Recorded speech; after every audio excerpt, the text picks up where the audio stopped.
others. And you ask them to Symbols are sort things them that how look they're like alike the or different. So and for they the pile can them of all up beans, together. the They're only picture of the using beans on one the can's attribute color. label Constructive or reflective representing the abstraction green is the beans. making of mental If you relationships, can't read and the in that case, sign, they you focus can on read the symbol. multiple So attributes at the children same will use time. symbols, things We'll that stop look now like and give the you a objects or chance the to quantities. watch the They'll also conservation of number use task, signs, and things then that we'll move stands on. for.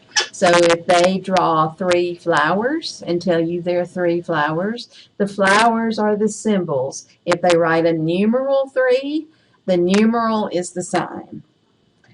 One of the things that has occurred over time is that a great deal of research has been done about children's use of signs and symbols in their understanding of mathematics.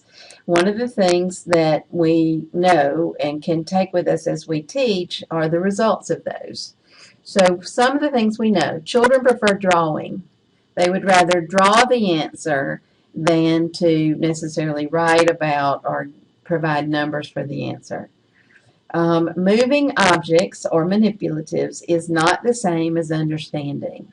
You saw that in the previous task that you observed. But moving objects is not the same. So they can push manipulatives around, but that does not mean they understand. Children prefer to use their fingers over manipulatives. Often, if you give them a choice, they'll choose just to use their fingers. And then finally, give children the option to use what they prefer.